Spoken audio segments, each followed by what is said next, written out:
What is impaired glucose metabolism and how to fix it? Hi, my name is Dr. Droliviajoseph. I've been a functional medicine practitioner for 20 years, and I've seen a lot of impaired glucose metabolism, unfortunately, more so now than ever before, and more so in a younger demographic than ever before.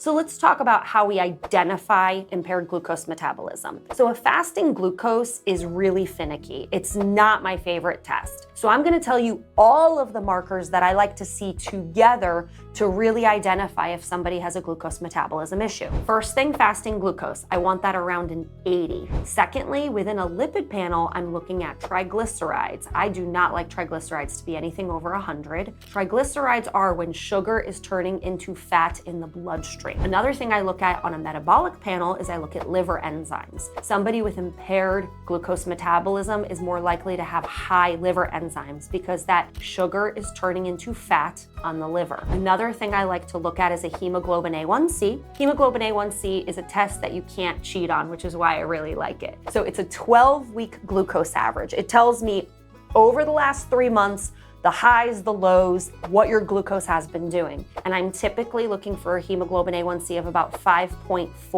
5.7 is considered pre-diabetes. I also look at a marker called uric acid. Now, when people hear uric acid, they think gout. But what we know is uric acid levels are high in people with glucose toxicity, and uric acid levels are higher in people with chronic diseases and inflammatory conditions. So we want uric acid levels as low as possible. Last but not least, and probably the most important one, fasting insulin. Most people do not have fasting insulin levels checked, and I really think it is the best marker of impaired glucose metabolism because that's gonna catch it the earliest. By the time it shows up as a fasting glucose over 100, by the time it shows up as a hemoglobin A1C 5.7 or higher, by the time it shows up as high uric acid, high triglycerides over 150, it's already too late. If we can catch that fasting insulin when it's starting to go up, that's our best chance of preventing insulin resistance, weight loss resistance, pre-diabetes and diabetes. That's also our best chance at reversing it. So if you already know you have diabetes or pre-diabetes or a glucose metabolism issue, please, please, please have your fasting insulin levels checked. And if your doctor refuses to do it, either go to a direct consumer lab or find another doctor, because that is irresponsible not to check fasting insulin levels, because that's how we can really predict and that's how we can really reverse glucose metabolism issues. So what are some ways to improve or stabilize blood sugar? Make sure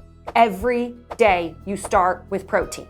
You start with protein, you start with protein. If you're practicing intermittent fasting or if you don't eat breakfast, whatever you break fast with has to contain protein. Starting with a breakfast that's cereal, toast, a bagel, anything heavy in carbohydrates with zero protein is the worst thing you could do for your blood sugar. The other thing is do not go too many hours without eating. Again, if you're doing intermittent fasting, you can still do this. It's from the first time you eat to the last time you eat. You wanna make sure you're getting some protein in every 2 to 4 hours. Don't go more than 4 hours without eating.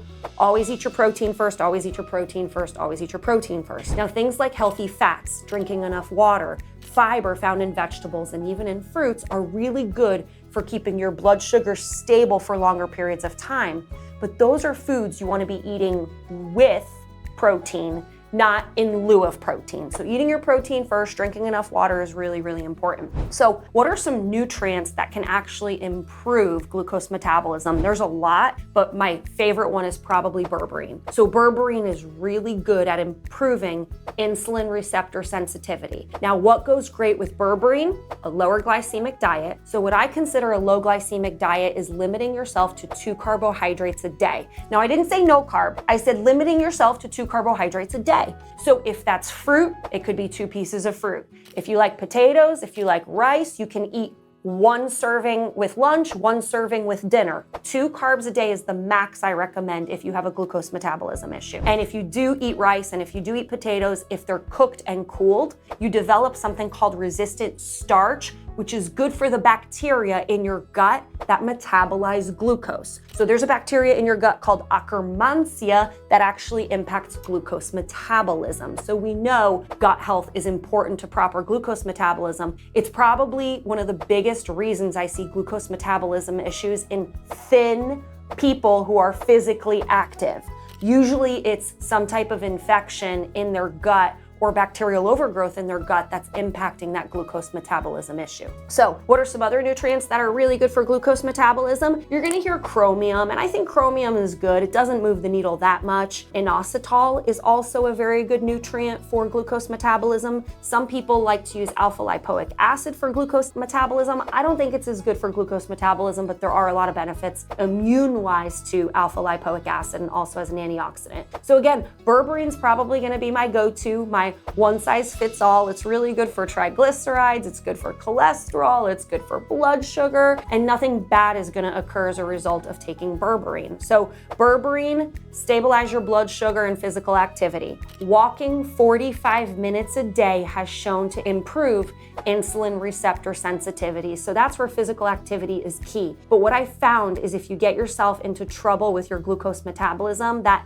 the diet and exercise alone are very stubborn to move the needle. They usually don't make enough change. You really, really do need that nutritional piece, and the right nutrition can really speed up your results. But not only that, some people do need more root cause testing as to why their blood sugar and insulin are off. So things like impaired cortisol can impact your blood sugar. So cortisol and insulin are inversely proportional. What that means is if you have a high level of stress, a high level of inflammation, it can mess with your blood sugar. So cortisol levels might need to be checked in addition to some of those glucose markers. And you may also need to be checked for infections. Infections in the gut in particular can impact your glucose metabolism. So if you're looking for more testing, if you're looking for more answers, if you're looking for more root cause, or even just more aggressive treatment than you've been offered conventionally, myself or somebody on my team would be happy to work with you. We have 3 functional medicine practitioners trained in not only diabetes, but many metabolic conditions and disorders. So contact us at The Wellness Connection so we can help connect you to the right solutions and to the right testing.